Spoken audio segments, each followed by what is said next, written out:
day when there were 8 or 10 of us, I knew that I could stare at Rich's ass or Roberto's ass or some of these guys' asses, and we could ride to Long Beach and wouldn't even think twice. And then you'd get on the bike. And then I'd get on the bike and then we'd actually ride and put spandex. No.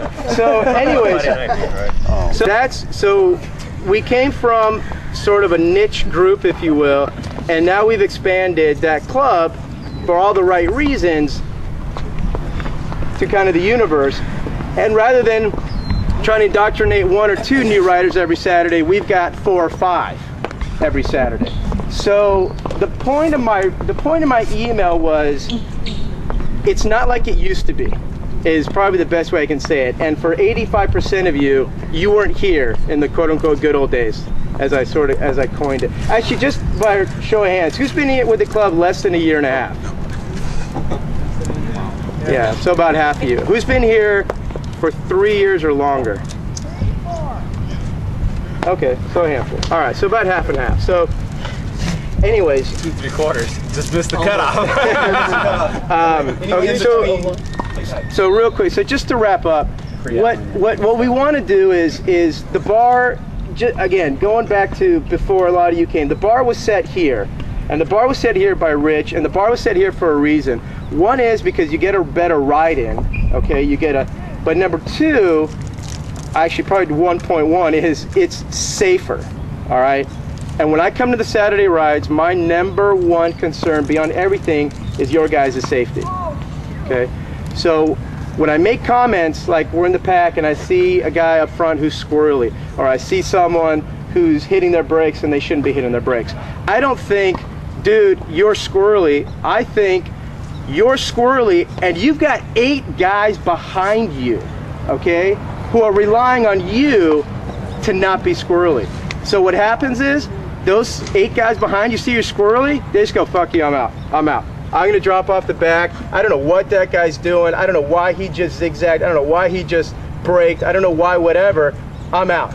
What does it do? It kills the ride. Okay, now you went from a pack of 8 to 4 packs of 2. And it's just not, it's not that it's not fun anymore, but it kills the ride. So, we came from a spot where we were a well-oiled machine, and now this club has transcended to a point where we've added and introduced a whole bunch of people at all varying levels, which is what we are all about. So what we're doing today, and the note that I sent, is essentially the equivalent of hitting the reset button. And meaning that from this point forward, if you're squirrely, I'm going to tell you you're squirrely, all right? If you hit the brakes and you shouldn't have hit the brakes, because you went through water, whatever, I'm gonna tell you, okay? Because I'm gonna pound it into your freaking heads so that 3 months from now, 2 months from now, however long it is, we are moving towards and hopefully get to that point where we're the well-oiled machine when we ride in the pack, okay? So it wasn't a the rides suck, it wasn't anything like that. It's just we know that quote-unquote veterans know that the rides used to be up here, now they're down here. I'm just trying to get us back at least close to that bar that was set, given the dynamics of the group and the varying levels, okay? Very difficult to do. It takes time, and it takes clinics like this, put on by Rich, to basically hit the reset button, all right? So I can go on forever, but anyways, I just wanted to put it in perspective. We were here, we need to move back to where we were, and we've sort of lost it, and it's been a little lax on my part for sure, and a couple other people, and we're just getting back there. So anybody have questions or comments or want to share anything with the group? I did receive, by the way, just real quick, I did receive several email responses and a phone call, and I appreciate all of them, because I can't hear everything that goes on, and we can't deliver a product, if you will, unless we hear from the consumer what they want. So keep the emails coming, keep the phone calls coming. That way we can sit back and tweak things and deliver on what the consumer need, i.e. our members. Okay. So I'm sorry, any comments? Does anybody want to bring anything up? I think real quick, the other thing is, it doesn't just apply to the Saturday rides. If you read Haroon's email about the Wednesday bricks, they've grown quite a bit too, to 30, 40 people. So all the more reason you have to have experienced people leading that type of pack, because at that ride you never know who's going to show up either. So you've got to be you know, it doesn't take long. Don't rely on the veterans to do all the instructing and leading out there. I mean, once you get out there and ride for a couple times, you sit in on a clinic like this, you learn what the right way to do things is. It's your job too to keep things in order. It doesn't matter if you've been with the club for a year or for 4 years. If you know that some guy's doing something wrong, let him know, because after all, your safety's on the line. If he's next to you doing something stupid, he could take you out and everybody behind you. So it's everybody's responsibility to make sure that the rides are safe. All right. Ready? Cool. Thank you. Thanks for listening. Okay, new folks, raise your hand. If you have not been to a clinic like this, or you've been in the club for like a year or two, raise your hand. Okay. All right. Tri clubs don't do this. What you guys don't realize is the Pasadena Tri Club. I work with athletes all around the country. The Pasadena Tri Club, the vibe that we have is extremely unusual, and the envy of tri clubs all around the country. Okay. Any other club has a Saturday ride. It's a group ride in the parking lot, and then as soon as people roll out, it's individuals doing their own thing. Okay. Why did we start a culture of group riding in this club? In my experience, the limitations that you place on yourself as an athlete are a function of the perspectives of the people that you train with. Okay, and so what you think of as what's far or what's fast is a function of what other people tell you is what's far or fast. If you, by learning group riding skills, you get to ride with people with much more experience. You get to learn how to ride with them, and you learn from them. Okay. Second thing that happens is, in this club, we view our fitness as a vehicle for doing cool stuff. One of the cool things that we can do is use our bike as an opportunity to ride with other people in a social environment. Okay? But in order for those things to happen, for us to have fun and to ride together, there have to be rules, there have to be safety. So now everyone, look to your right, look to your left. People in the camera, okay? We are explaining these rules to you. We're explaining how this thing works. Everyone's going to hear this, and if you choose to do your own thing, what you've done is you've looked these people in the eye and say, I don't give a shit about you. I'm going to do my own thing. I don't care. I'm going to ride in the aero bars because I want to. We're all adults. Who here wants to take responsibility for touching wheels and taking out 15 people behind them? That's what we're talking about here, okay? This is no joke. All right? So, folks, you guys are here. Good on you. There's likely some people who are not here who thought they didn't need to learn this. That's why we're taping it. Peter here has been the dick for a while, which is the role that I held for like 4 years. Every time I came to a ride, I was the guy who was constantly being the bad guy, right? It gets old, it gets tiring. I remember riding up to folks like, can I please just show up on a Saturday and ride my friggin' bike just like everyone else, okay? But we're all adults. It's all incumbent upon us to enforce the rules that we're talking about here, okay? Number one rule in this club, we are a triathlon club. When we ride as a group, your aero bars do not exist, period. When you're in the pace line, when you're in a group, you do not get in your aero bars. If you need to close that gap and your instinct is to drop in the aero bars and close that gap, find another way. Everyone understands this, right? Everyone's hearing this, right? So if someone drops in the aero bars, what do? Tell them to get out of the friggin' aero bars, okay? The only times that you are allowed to ride in the aero bars in this club is if you are off the back or you are on the side of the club. No one rides in the aero bars at the front unless, I won't even say unless, just if you're in the aero bars and a leader, us, Peter, Alan, Haroon, Luis, senior folks tell you to get out, respect the club, respect the leadership, respect their seniority in the club, and come out of the aero bars, okay? The way that we organize these rides, there's typically like a no drop point, like a no drop rule, okay? We encourage, that's our opportunity to ride as a club, do the social thing, stick together, adhere to some rules. Once that no smoking light goes out, you can do whatever you want. Beat the crap out of each other, we don't care.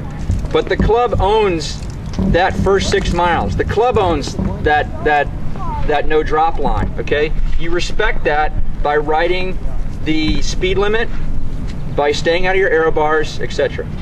Okay? Let's get some bikes up here.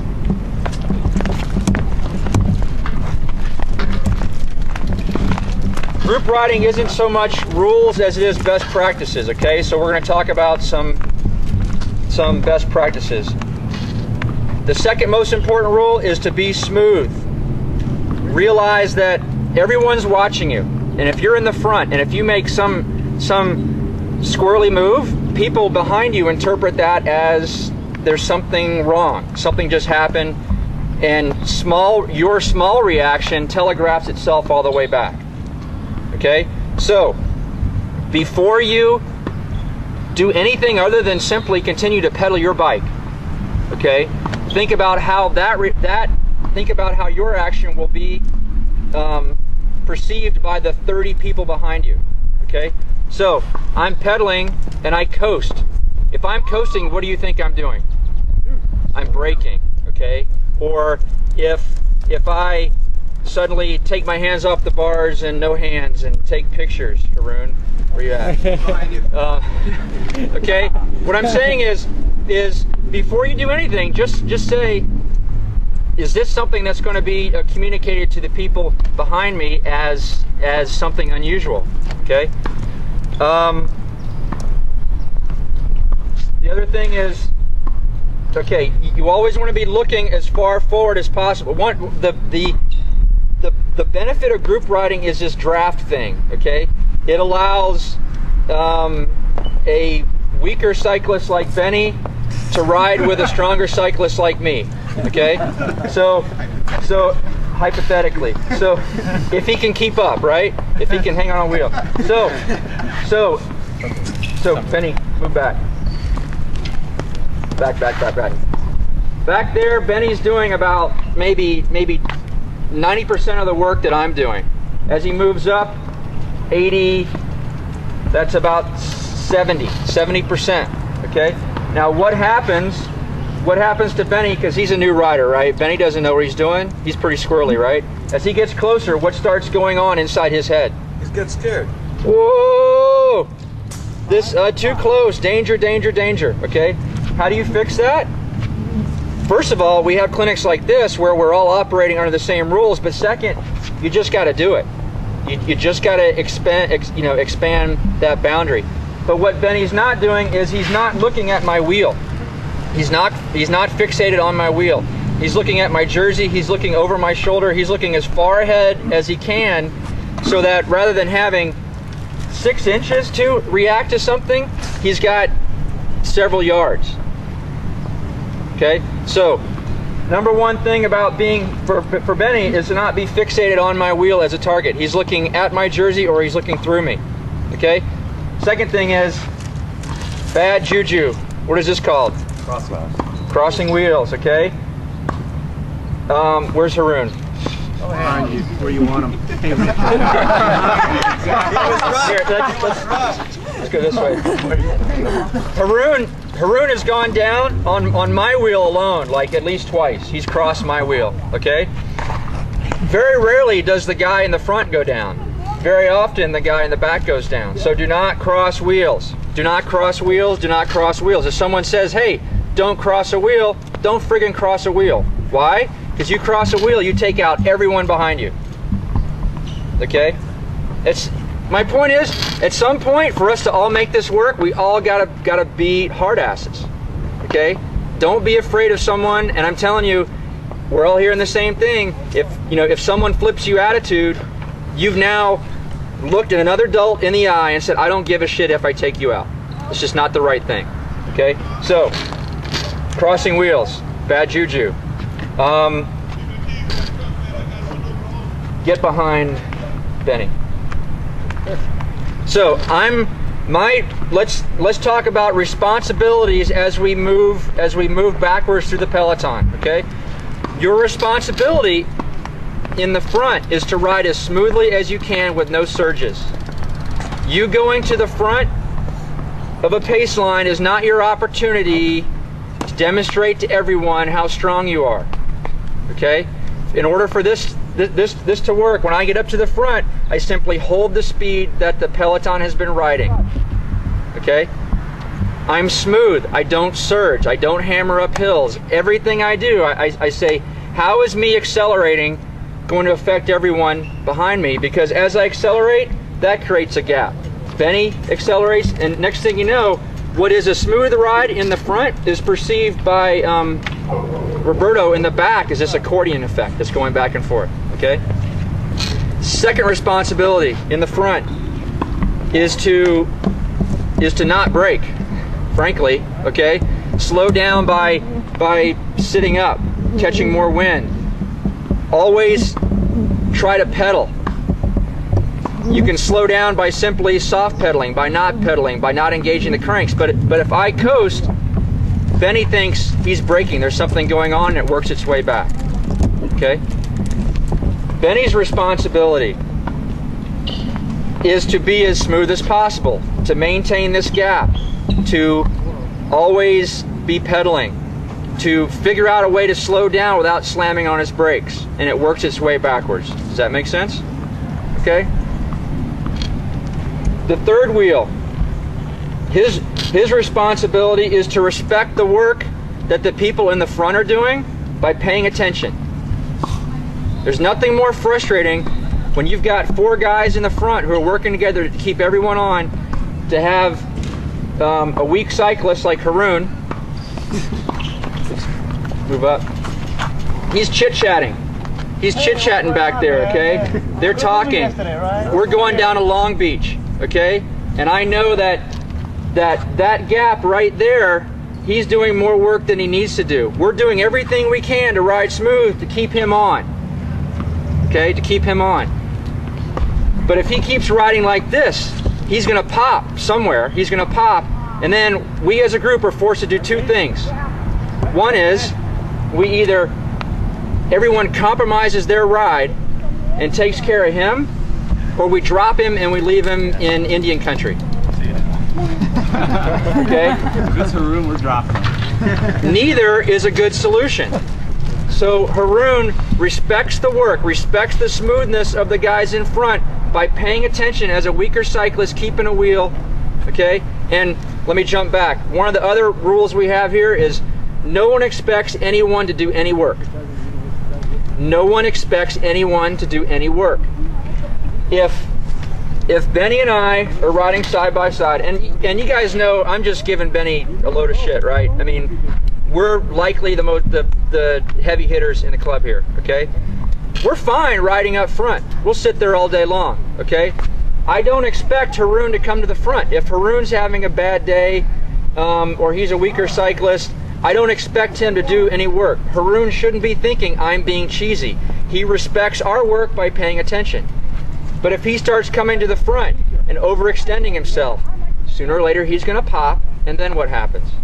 We either drop him or we compromise our ride, okay? So personally, as a guy who's always in the front, I can't tell you how many times where I've been working, and there's nothing more frustrating than having Bob and Billy, you know, 3 bike lengths back, chatting it up, is the first 10 miles of an 80-mile ride, and I know that they're gonna be on the bubble because they're not respecting the work I'm doing.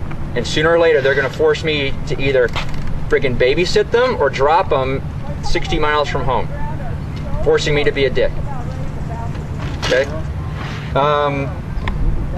And just, I'm sorry, real quick, just on that note, if you are the second wheel and you know that you can't hang for whatever reason, because tell everyone. Just say, hey, just so you know, I'm sucking the wheel all day, I'm not gonna take a pull. No problem. So now we know that as we're going through the pace and the guys up front are changing, we know you're not gonna take a pull, we now can slide in front of you. All right, it just makes it that much more organized. When you're going 22, 23 miles an hour, I now know, okay, he's not taking a pull, cool, duck in behind me. But if you're not going to take a pull, don't be second wheel. Be like 4th or 5th. Okay, let's talk about like the larger dynamics of the group ride. Okay, what will naturally happen is you'll have about 4 to 6, maybe 8 guys who are doing all the work for everyone else, and as they rotate through, gaps are opening up in the back to let let the engine guys slide back in, okay? So now let's talk about how this pace line thing works, all right? Benny and I are riding side by side.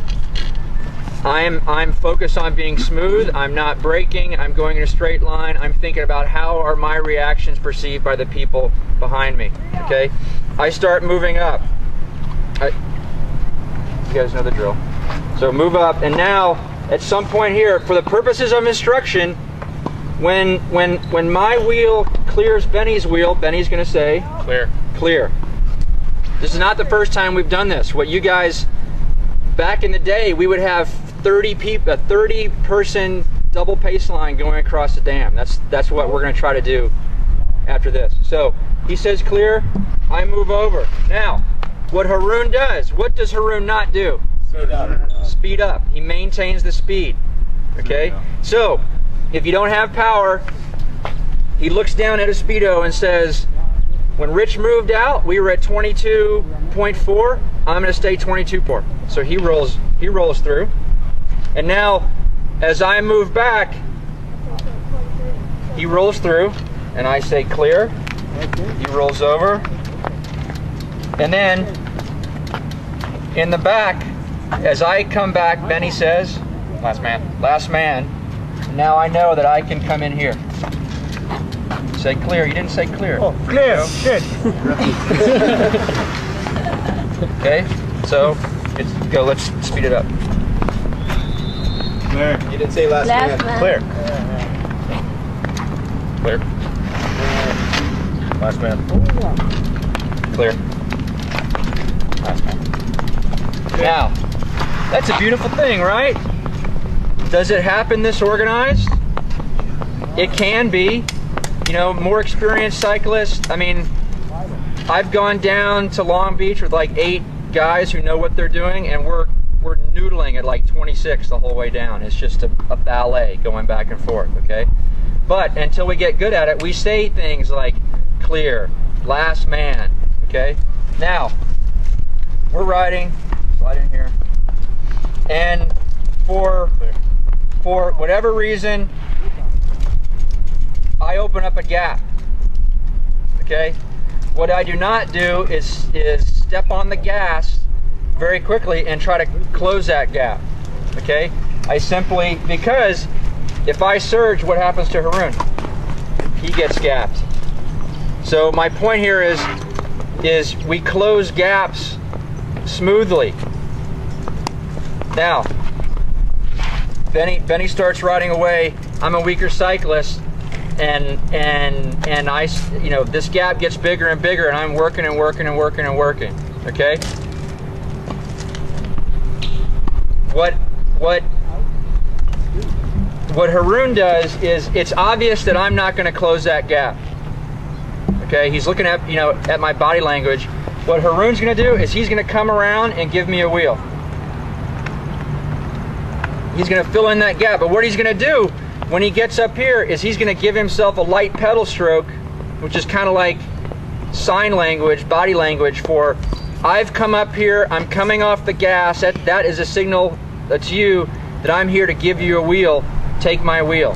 What Haroon does not do, and I'm Haroon, pretend that I'm Haroon for a second, is I'm, you know,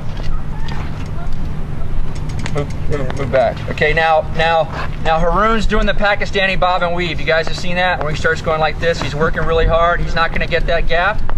What I don't do is like, holy shit, the ride's going away. Benny's going away. Screw Haroon. Whoom, and I come up all the way here. Okay? All right? My point here is you need to be, you always need to be aware not only of what's going on in front of you, but the gaps that are opening up behind, and communicate forward. Hey, bring the pace down. You guys are surging. If you see a gap, fill it. But those gaps need to be closed up very smoothly. If you say anything to the front person to try to get them to back off, if you can't close the gap, slow down. Yes, and that, you know, yes, I mean it's let's talk about communication coming from the back to the front. Okay, it should be things like, hey, you know, you guys are surging too much up hills, out of stoplights, around corners, things like this. Just back it down, ride steady. Gaps are opening up behind. In addition, another thing that's really frustrating for someone who's been in the front is we got 12 people working together. We get to a stoplight, you look around and there's 10. And one of them is a woman. And we're like, what happened to Jane? Everyone's like, whoa, that's the first time I've looked behind me. You know, we just rode through East LA. I don't know where Jane is. I hope she's okay. Okay? My point is to communicate that up. Respect the work that the guys are doing in front by saying things like car back. Okay, another thing is I'm in the front and I look back and, you know, there's 10 people back there and there's a pickup truck with its mirrors out and no one has said car back. No one has said car back. Communication, let's talk about that. The people in front should be pointing things out, you know, like door, right side, glass. I mean, just point things out, okay? Yes, ideally other people point things out, but it doesn't need to get crazy, okay? We don't need, you know, 15 people pointing out the same stick, especially when 5 of those 15 people are just doing good to keep both hands on the bars for us, please, okay? So just pay attention, you know, stick, sand, glass, right side, left side, car up, car back, rider up, runner up, whatever, okay? Communicate that stuff. If you're in the front and it's a choice between running over a stick or making a very sudden move and scaring the shit out of the folks behind you, run over the stick, okay? Go through the pothole. Do your best, okay? But don't go crazy. Other communication things. What other? Elbow. Say again? Oh, okay. The other thing is, okay, I'm in the front. I'm getting kind of tired. I move over, and the international signal for come through and take a pull is this. And I start going like this. And I'm like, come on, you know? Okay? All right? So, but what that means is, if you're tired and you want someone to come through, signal them through. Don't hang yourself out to dry there, okay? By continuing to overextend yourself. Signal the side that you want them to come around, right, left? You know, come through on the right, come through on the left. Or like Benny's on the left side, and he wants to go here, so he just points, and then I slide back, let him in. Okay. This pace line thing is pretty easy to do at slower speeds, but as we go faster, let's get back tight here. As we go faster, okay, roll through. Clear. Now, he's not resting. He's still, I mean, you know, if we're going like 23, 24, he's still working here, okay? He doesn't get to rest until I come through here and I come over, okay? So if you're a slower rider inside this pace line and it takes Roberto, you know, 30 seconds to come through, that's 30 seconds and I'm still strung out here in the wind. That's more of an advanced topic. Vets, any other things we need to talk about? Rules? No iPods, ever. I don't think I have to say it. No helmet, no iPods, no earphones. And you know, this is one of those things. This is a free country. You guys are free to choose to ride with whatever club you want. And if you have a problem with, you know, I want to listen to my Otis Redding on my headphones in a Pasadena Tri Club ride, this is not the club for you. That's the only way I can say it. Yes. respect the guy up front. If he's slowing down because he thinks traffic's not clear, don't go around him. Yep. If he stops, stop. If the stoplight comes out and you're barely hanging on, don't take off during the stoplight because other people are going to follow you. So whoever's up front, let him lead. He's going to back off. But the leadership is really just for the safety. So Maroon was riding up front. Roberto and I were behind. Car was at the stoplight ready to go. He kept going. Okay, he strung out 20 plus people. Roberto and I slowed down. Okay, you got to make sure the guy that's in front of you is aware of what's going on, not just giving you a wheel. The safety is the first thing, just like Rich said. Yeah, you got to be aware that you've got 10, 20 plus people behind you if you're up in front. So, well, if you're riding by yourself, you know, you're rolling through a stop sign, take your chances. You got 20, 30 people behind you. Traffic's backing up. I mean, you just got to factor all those things in. You got to. You're driving a big bus. Yeah. Right. And that bus has a long length, I guess. Anyway, Bruce. I was just going to reiterate the idea of not feeling you have to pull as long as someone who's a lot stronger. And what tends to happen is if you do and you're overexerting, you'll tend to slow down, and the whole group is slowing down. And we may say, "Great job, go ahead and take a break" or whatever. So I know in the early years of our club, I always felt like I had to do my share. If Rich pulled for 5, 6 minutes or an hour, I felt I had to get up there and do the same. And I've been there. I've wiped myself out trying to be stronger and popped off the back and whatever. So now, and that's there are times in the ride where we want to stay together. Where we want to ride as a big group. But like I said, when that no smoking light goes out, you are free to move about the cabin, which is to say that, when we make that right on Gladstone, I drop the hammer, Benny drops the hammer, we're drag racing side by side, and we're really no longer looking behind us.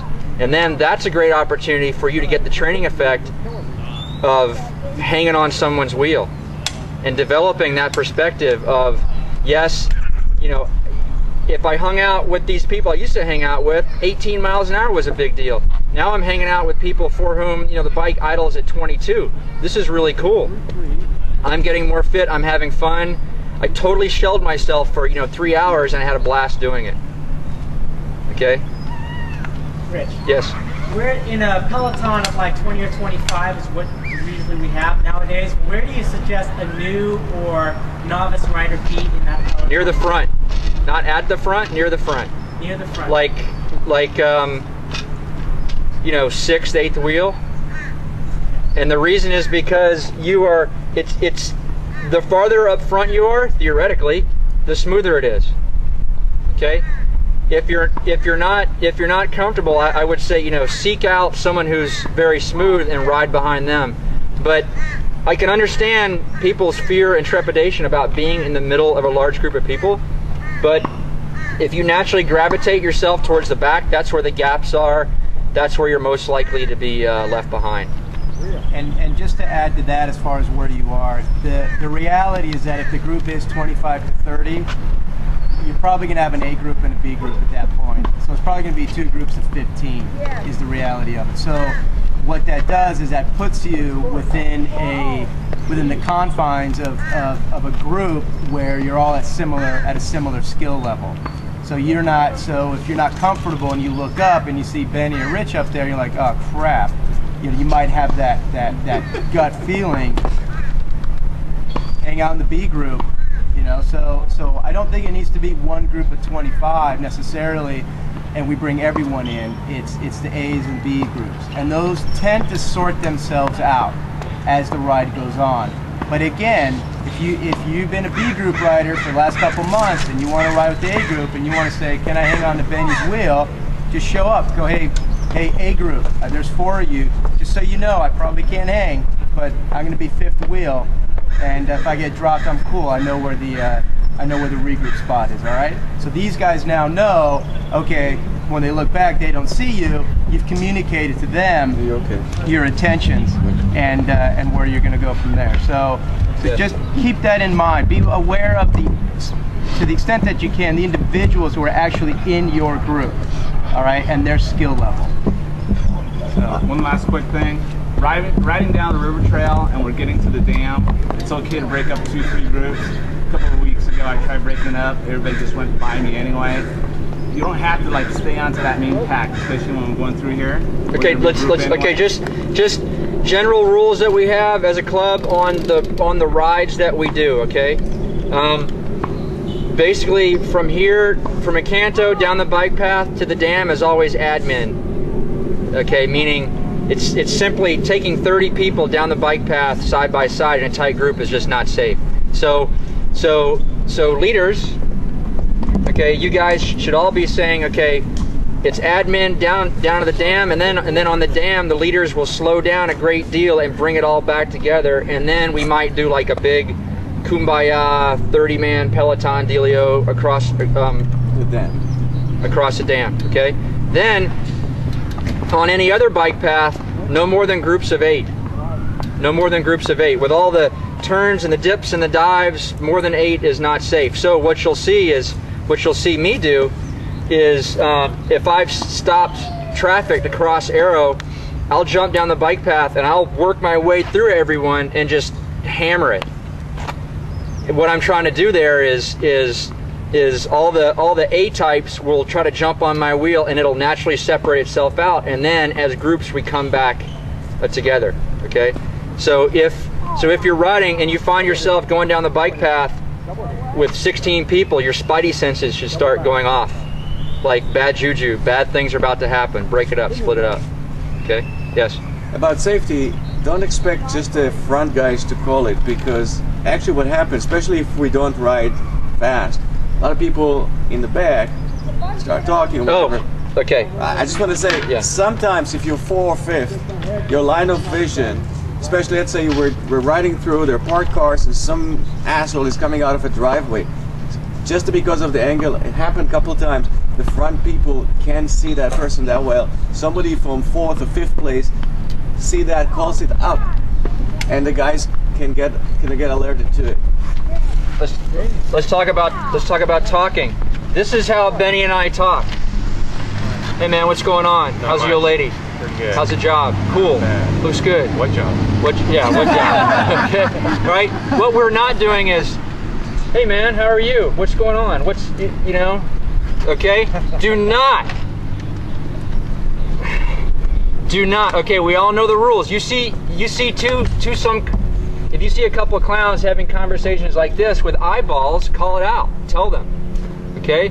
We're all capable, just you should be talking. And me, you know, the Wednesday rides, sometimes I've tried to ride in the middle and there's just too much conversation going, and my self-preservation Darwin starts taking over, and I start working my way up to the front, because it's great that we can be all social and all, but you can be social and still look where the hell you're going. Okay, let's ride. Let's call it a day. We have this taped. Any other questions, we can drop them on the forum. The plan is, what we're going to do, admin down the bike path. We're going to regroup on the dam in that little dead end area on the left. We'll break up into groups of 8. I'll assign who the leaders are. The leaders will take those groups of 8 and we'll work on double pace lining.